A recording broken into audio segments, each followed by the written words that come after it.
ইসলামী আন্দোলন বাংলাদেশ কি আওয়ামী লীগের দালাল? কি বলেন আপনারা? আওয়ামী লীগকে এদেশ থেকে বিতাড়িত করার জন্য বৈষম্য বিরোধী ছাত্র আন্দোলনের সাথে ঐকমত্য পোষণ করে ৪৪ ধারা ভঙ্গ করে মিছিল নিয়ে বের হয়েছেন আমাদের প্রাণপ্রিয় নেতা সৈয়দ মোহাম্মদ ফয়জুল করিম দামাত বরকাতুহু। কিন্তু আমরা ইতিমধ্যে দেখতে পাইতেছি ফেসবুকের মধ্যে এক বেয়াদব তার আইডি থেকে প্রতিনিয়ত প্রচার করতেছে ইসলামী আন্দোলন আওয়ামী লীগের দালাল। এর থেকে আমরা যেন প্রতারিত না হই। কোনদিন ইসলামী আন্দোলন কারো, শুধু আওয়ামী লীগ নয়, কারো দালাল ছিল না, বর্তমানেও নাই এবং ভবিষ্যতেও ইসলামী আন্দোলন কারো দালালি করবে না। শুধু একটা কথা বলে আমি শেষ করতেছি, আমার সময় 3 মিনিট। এক ভাই বিয়ে করছেন, ওনার বউটা মারা গেছে। এখন বউ মারা যাওয়ার পরে ওনাকে সবাই বলতেছে ওনার একটা শালি আছে, শালিটা বিয়ে করার জন্য।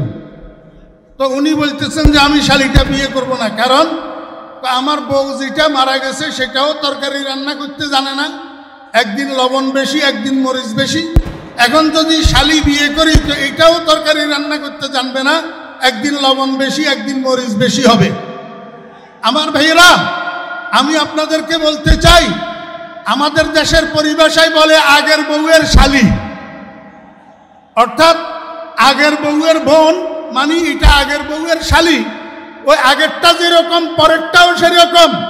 খবরদার, আগামী নির্বাচনে আমরা যদি আগের বউয়ের শালি বিয়ে করি তো আবার আমাদের দেশে কখনো লবণ বেশি কখনো মরিচ বেশি, চুরি আর বাটপারি ছাড়া কিছু হবে না।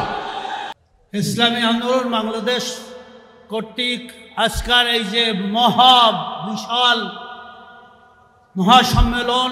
সম্মেলনের সম্মানিত সভাপতি আমির ইসলামী আন্দোলন পীর সাহেব চরমনাই, এবং মঞ্চে আপনারা দেখতেছেন যে আজকাল এক ঐতিহাসিক ঘটনা ঘটে গেল, যে আপনারা সবাই রাস্তাঘাটে গ্রামে গঞ্জে আমরা গালি বলেন যে হুজুর, এবার আপনারা সবাই একটু এক হয়ে আসেন ইসলামী দলগুলা, এবার আমরা ইসলামের পক্ষে ভোট দেব, সবাই এক হয়ে আসেন। আমাদের মিডিয়া ভাইরাও দেখছি বলছে যে আসেন হুজুর, আপনারা এক হয়ে আসেন, সবাই এক হয়ে আসেন, এবার ইসলামের পক্ষে একটা বাক্স ইসলামী আন্দোলন তথা আমির তিনি ঘোষণা করছেন। কি ঠিক কি? প্রথম ইসলামের পক্ষে একটা বাক্স ইসলামী আন্দোলন ঘোষণা করছে, কি করে নাই? সেই উপলক্ষে আমাদের আজকাল সেইটা প্রকাশ্যে আম পাচ্ছে। আজকাল আপনারা দেখতে পারতেছেন সমস্ত ইসলামী দলগুলো এবং সমমনা যে দলগুলো আছে সবাই শীর্ষস্থানীয় নেতৃবৃন্দ আপনাদের সামনে বক্তব্য রাখছে। কি ভালো লাগতেছে কি না? তাহলে আগামী দিন কিসের দিন হবে? ইসলামের আন্দোলনের দিন। আগামী দিন প্রতীক হবে কি? একমাত্র ইসলামী আন্দোলনের হাত পাকা প্রতীক ছাড়া এদেশবাসী আর কোন মার্কায় ভোট দেবে না ইনশাআল্লাহ। কে ঠিক কিনা? আপনারা এখান থেকে যে ঘরে ঘরে, পাড়ায় পাড়ায়, মহল্লায় মহল্লায়, জেলায় জেলায়, থানায় থানায় আমাদের মা বোনদেরকে, যুবক ভাইদেরকে, ছাত্র ভাইদেরকে, সবাইকে, আপনার কৃষক, শ্রমিক, যুবক থেকে শুরু করে শিক্ষক, সবার কাছে একটাই মেসেজ হবে, আর কোনো কথা নাই, দল নাই, বল নাই, মত নাই, একটাই মত হবে, সেটা ইসলামী আন্দোলন আগামী দিনে হাত পাখা এদেশে ইসলামী হুকুমতের জন্য সংসদে যাবে, বিজয় নিয়ে তারা সংসদে যাবে। কি রাজি আছেন ইনশাআল্লাহ? আরও কি রাজপথে মাইর খেতে চান? জেলে যাইতে চান? এই যে আল্লাহর উপরে সংবিধান থেকে পূর্ণ আস্থা ও বিশ্বাস উঠে গেছিল, তখন মুক্তাঙ্গনে আমাদের আমি সহ আমাদের নেতৃবৃন্দরা হাজার হাজার মুক্তাঙ্গনে মাইর খাইছিল। আমার হাত কিন্তু এখনও ভাঙ্গা, পা ভাঙ্গা, প্রায় 1.5 মাস হসপিটালে ছিলাম। কি আপনারা জানেন না? ভুলে গেছেন? তাহলে সংবিধান থেকে আল্লাহর উপরে পূর্ণ আস্থা ও বিশ্বাস নিয়ে গেছে।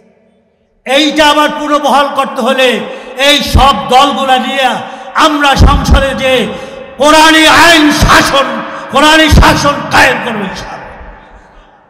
কি বলেন ভাইরা, রাজি আছেন? আজকাল বলা হয়েছে বারবার যে আগামী নির্বাচন জাতীয় নির্বাচন, এই জাতীয় নির্বাচনের পূর্বে আমরা স্থানীয় নির্বাচন চাই। সব দল বলে গেছে, কি ঠিক কিনা?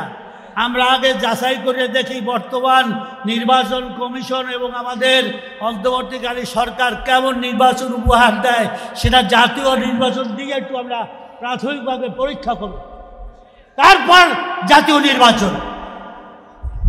এবং আমরা পিয়ার সম্পর্কে সবাই বক্তব্য দিয়েছে, আপনারা জানেন।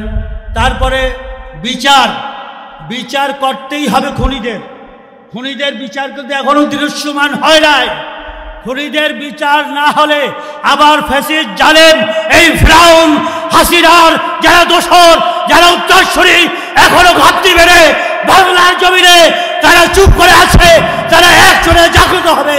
এজন্য এদেরকে ফাঁসির কাস্টে ঝুলাইতে হবে এবং দৃষ্টান্তমূলক শাস্তি দিতেই হবে। সবাই রাজি আছেন কিনা বলেন? আল্লাহু আকবার। সংগ্রামী ভাইয়েরা, আবার আর একটা হয়েছে সংস্কারের কথা সবাই বলছে। সংস্কার ছাড়া কিন্তু কোনো নির্বাচন হতে দেওয়া যাবে না। কি সংস্কার লাগবে কি লাগবে না? না আগের মতো আমরা সেই নির্বাচন করব? তাহলে সংস্কার মাস্ট বি। প্রয়োজনীয় সংস্কার ছাড়া আমরা নির্বাচনে যাব না। ঠিক আপনারা সবাই একমত কিনা বলেন? এই জন্য সংস্কার চাই। দেশ ও জাতির সামনে উল্লেখযোগ্য বক্তব্য শুধু দেশ এবং জাতি নয়, সারা দুনিয়ার মুসলিম জাহানের জন্য যার বক্তব্য গুরুত্বপূর্ণ বহন করে, সেই বক্তব্য শোনার জন্য এবং সেই বক্তব্যকে আমরা দিক নির্দেশনা মনে করে প্রত্যেকটি এলাকায় আমাদের কার্যক্রম যেভাবে করতে হয় সেভাবে আমরা করে যাব ইনশাআল্লাহ। আমরা জানি ইসলামী আন্দোলন ইসলামকে রাষ্ট্রীয়ভাবে বিজয় করার আন্দোলন। ইসলামী আন্দোলন তথা মানবরচিত সকল মতবাদ তন্ত্র মন্ত্রকে প্রতিফলিত করে একমাত্র আল্লাহ পাকের দেওয়া রাসূলুল্লাহ সাল্লাল্লাহু আলাইহি ওয়াসাল্লামের 30 বছরের জিন্দেগিতে যেই আমাদের সামনে যে বিধান রেখে গিয়েছেন, ইসলামের সত্যিকার বিধান, সেই বিধানকে বাস্তবায়ন করার জন্য, রাষ্ট্রীয় বিজয় করার জন্য আমরা আজকের মাঠে ছুটে এসেছি। এই মহাসমাবেশ প্রমাণ করে এদেশের 92 জন মুসলমান নয়, শুধু দল মত নির্বিশেষে, জাতি ধর্ম নির্বিশেষে সকলে আমরা ইসলাম চাই, রাষ্ট্রীয় বিজয় হোক। এটা আমরা চাই কি চাই না? আলহামদুলিল্লাহ। কে কে ইসলামের পক্ষে আছে? হাত জাগায়, আচ্ছা গায়। ভাইরা, ইসলামকে মাইনাস করে এদেশের ক্ষমতায় কেউ যেতে পারবে না। তাই আমরা জাতীয়ভাবে আজকের এই সম্মেলনের মাধ্যমে যে দেশের জন্য মঙ্গল, সেই ধরনের সংস্কার না করে কোনো নির্বাচনে যাওয়া যাবে না। এবং অতীতে যারা এই দেশের মধ্যে অত্যাচার, জুলুম, নির্যাতন, আজকাল দলীয়করণ সহ যত অন্যায় অপরাধ করেছে তার সুষ্ঠু বিচার, এই বিচার ছাড়া এদেশে নির্বাচন হতে পারে না। এবং নির্বাচন মানে মানুষকে ধোঁকা দেওয়া না, নির্বাচন মানে দিনের নির্বাচন রাতে না। এভাবে নির্বাচন দ্বারা কোনোদিন জনগণ তাদের রায় প্রতিফলিত করতে পারে না। অতএব নির্বাচন হবে।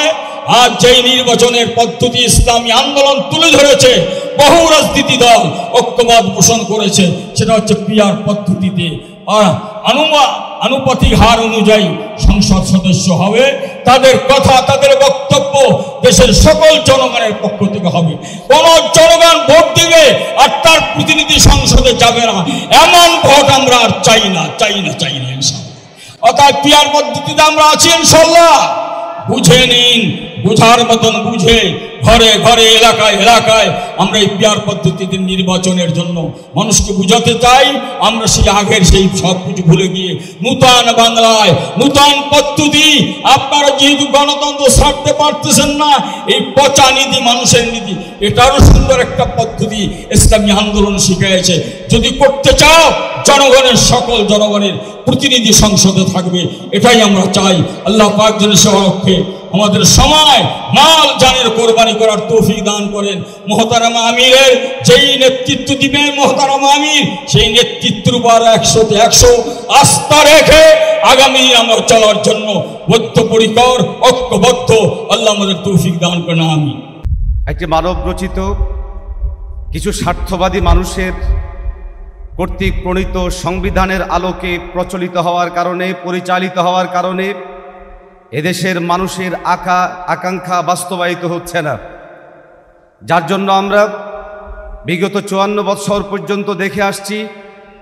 আপনি আমি বিভিন্ন সময়ে প্রত্যাশা করি দেশ হয়তোবা আগামী দিনে ভালো চলবে, অথবা এর পরের সেশনে ভালো চলবে, অথবা এর পরের সেশনে ভালো চলবে। এভাবে হতে হতে আজকে 54 বৎসর পেরিয়েছে, বাংলাদেশ মুক্তি পাবে এমন কোনো সম্ভাবনা আজ পর্যন্ত আপনি আমি দেখছি না। সুতরাং এই মুহূর্তে রাষ্ট্রকে পরিপূর্ণভাবে সংস্কারের মাধ্যমে, বিশেষত যেই সংবিধান প্রণয়নের মাধ্যমে এই বাংলাদেশে ইসলাম এবং ইসলামী শক্তিগুলোকে বরাবরই দমিয়ে রাখা হয়েছে, সময় এসেছে 24-এর গণঅভ্যুত্থান পরবর্তী এই সময়ে টেকনাফ থেকে তেতুলিয়া পর্যন্ত এই আওয়াজ উঠাতে হবে। বাংলাদেশের আকাশ, বাংলাদেশের জমিন, বাংলাদেশের প্রত্যেকটা অঞ্চল থেকে ইসলাম জাগরণ হওয়ার জন্য, ইসলাম জাগরিত হওয়ার জন্য অপেক্ষা আছে। আপনার আমার জন্য জরুরি হয়ে পড়েছে টেকনাফ থেকে তেতুলিয়া পর্যন্ত আন্দোলন সংগ্রাম গড়ে তোলার।